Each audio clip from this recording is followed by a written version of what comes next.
Yo, it's your boy Vegabomber and welcome to Vegabomber Land. The subject of this video, a Netflix series. That's right, The Get Down.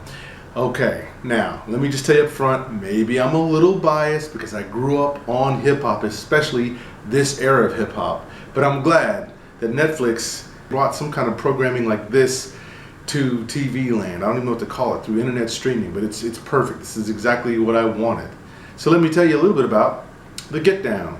So The Get Down, this is a brand new product straight from the mind, if you will, of Baz Luhrmann, who you might know from, I guess it was Great Gatsby was the most recent one, but he also did Moulin Rouge and Romeo and Juliet, all of which are films that I wasn't that interested in, but this is what I can tell you about Baz. Baz is really good with shooting stylized cinematography, and that's what you see exactly in this particular series. So, The Get Down, what's that about? That's about the creation of hip-hop in the South Bronx in the 70s, and particularly in this case, in 77 is what they're focusing on. So what you're focusing on in this storyline is these 4 or 5 kids that live in this neighborhood that while everything is going on, the politics, the drug selling, just everyday life is going on around them, yet they still have hope. Yet they still have dreams, and yet it was from all this despair that something wonderful was created, and that would be hip-hop. Disco was starting to die, punk was on its way in, and hip-hop was getting ready to take over the world. So I know what you're saying. You might be saying, yo, Bomber, I mean, hip-hop's cool and all, but that's not my favorite genre of music. Should I be even watching this? Yeah, let me just tell you, music is universal, so that shouldn't even matter. It's about kids, right? We were all kids at one point, and we all wanted to grow and become better. So there's that. But music, yo, is universal. So you don't have to be a hip-hop fan to like this. That said, everybody who is a hip-hop fan, a b-boy and all that good stuff, you are going to enjoy this. The music is probably the best part about it, but again, it's also very stylishly shot. So when I'm talking about stylized, I'm talking about, well, think about Zack Snyder, the way he shot 300. Very stylized. He didn't just shoot that as just a regular, straightforward. He used different palettes and tones, and it was just the angles that he used, and just the way he slowed down the motion of the fighting of the Spartans so that you could see it, because the Spartans were known for their brutality. Well, stylized in this way is you're talking about the flashy 70s in terms of the disco and the bright colors, and then of course the ruin that's going on in the Bronx and how it looked at that time. It was basically like, it looked like Beirut there. It was called Little Vietnam back in the day. It's what they called it. So this was a very rough area that also produced some very, very interesting results, actually some life-changing results in a multi-billion-dollar business. So what did I like about this particular series? Well, I'll just say it this way. I absolutely loved the music for sure. That's a given, so I'll just put the easy ones out there first. When you hear some of the breaks and some of the songs that were used, if you know anything about hip-hop music, especially music of that era, you just love it. Now, I'm just talking about hip-hop, right? Because hip-hop was just being created. But I'm talking about if you loved funk, if you liked any of those old disco records at all, you'll hear bits and pieces of that through here, and that's what kind of does it for you. So the music is a great tapestry for this particular film. I would also say that the visuals, when you see how stunning the visuals are in this video throughout this series, it's different. It stands out. It makes you pay attention. Sometimes it may be a little over top. It may be a little too stylized, but I think that's part of the tapestry that it's trying to create. It's trying to show you about how something really, really gritty could also be very fun. I would also say that the acting in this was incredible. The characterization of the characters was incredible. And in fact, if you don't know about hip-hop, or if you don't care about hip-hop much, what will save you in this is that the characters are likable and you want to see them. You want to see them beat their struggles. You want to see them get to the top. You want to see how they're going to do it. You want to see what are the things that hold them back, because that's life. That's the life experience. And that's what this is showing you, right? It's just, it's wonderful performances by these actors. I think the lead actor, a character named Zeke, played by Justice Smith, who no relation to Jaden Smith, who's also in it. I mean, that kid's a fresh talent. He's the kid that you're basically seeing all of this through. It's through his eyes and through his acting ability, and I believe he's great. Shamik Moore is also in this. You might remember him from the movie Dope. but he plays the other side. He's the DJ to Zeke's rapper, if you will. And Zeke's trying to discover his rapping skills. And then in this case, Shaolin Fantastic, played by Shamik Moore, is ready to give up the thug life and try to get into music, try to get into DJing, because he's a big disciple of Grandmaster Flash. That's right.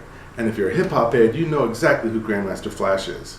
I would also say that the story is incredible on this. There's different storylines, different threads that are running throughout the series, right? Right when you think, okay, this is going to get maybe a little old with these two, then here comes another thread that's woven in. So I love the fact that it's got multiple storylines and great setup of characters who you might see once and you may not remember, but later on you're going to go, okay, so that's what happened to him. So that's why he's in this. So no character is wasted. If they introduce you to characters, then there's a reason for it. So just hang tight. I know that the first episode is 90 minutes, but every episode after that is a little tighter, and it breathes a little bit more, I would say. So what do I think? I've been talking about characterization. Why don't I just talk about some of my favorite characters in this film? And I would have to say real quickly, I loved Shaolin Fantastic. Shamik Moore's portrayal of this basically a stick-up kid who eventually decides that, hey, I want to go do something else. I want to escape all this, and decides he wants to be a DJ.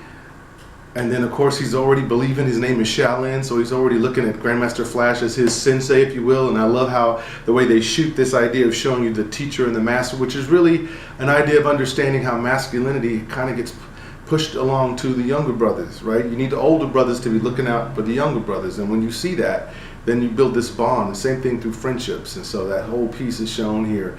It's interesting because as you see the tearing up of this city, the one thing you see is how the different types of men are handling it. Shaolin handles it one way, and then of course Zeke, the lead character, handles it another way, and they're contrasting styles, and to see how those two styles eventually self-correct each other and have an influence on each other is all worth it, the popcorn for me. Oh man, I also like the villains in this particular set, and so that could be several different characters, but at this particular point in time, I'm thinking about Fat Annie and Cadillac. So Fat Annie is kind of like a mob boss lady, and her son is Cadillac, helps her run some of her business. So she's had some dealings that went south. Now she owns this club, and she runs all the numbers and everything else and all the gangster racketeering type stuff. And if you thought Viola Davis was good as Amanda Waller, this might be a step up from that. I'm just saying, don't shoot the messenger. But I thought her characterization, the characterization of Fat Annie was incredible, and I thought Cadillac was very charismatic as the son, dancer, disco king, self-proclaimed, and all that craziness that he was brought up into. He makes it very pleasant to watch. He's kind of funny and kind of stupid, but at the same time, definitely treacherous, and so it's kind of an odd mix. I would also say I liked the group, the crew, the boys, right? The guys in this group, they were awesome. So you had Zeke, then you had Ra Ra and Boo Boo, and of course Shaolin Fantastic. And then of course Dizzy, played by Jaden Smith. So I liked how we're basically walking through this series, watching how they're dealing with life with the different things. So Dizzy is your artist. So he's the one that does all the tagging on the trains and whatnot. You know, and Boo Boo and Ray Ray, or Ra Ra, I think it was Ray Ray, they're the brothers. They're real blood brothers in this deal that love to hang out with Zeke. And so in a way it's interesting because they're kind of like, they all act like they're all brothers even though necessarily they're not. Like you see Zeke eating at Ra Ra's and Boo Boo's house from time to time. And so the guys, I love them. They're awesome. These little boys, you're just wanting to see them grow up and become something. They have energy, they have spunk, they have fight, and well, they're teenagers, so you know, what's up? Also character-wise very good are the girls, and this would be Mylene. And so Mylene is the lead female character who basically Zeke is in love with, and so you have a little bit of that thing kind of going on. And then she's pulling on in one direction, Shaolin's pulling on another direction, so you kind of have that triangle thing going on. But you have this Mylene character and then her two friends, Regina and Yolanda. And they're kind of like would be what you would think would be like backup singers to the real star. So think of like Irene Cara and Flashdance and maybe some backup singers or whatnot. But as girls, they're spunky. They're showing you the heart of females when they're living in a city where most of their males are being killed or dead or stabbed or shot or whatever. And so you see the spunkiness of them and how they're real to life. They see things. And so let me tell you, the characterizations here, off the chain. And you would definitely appreciate that.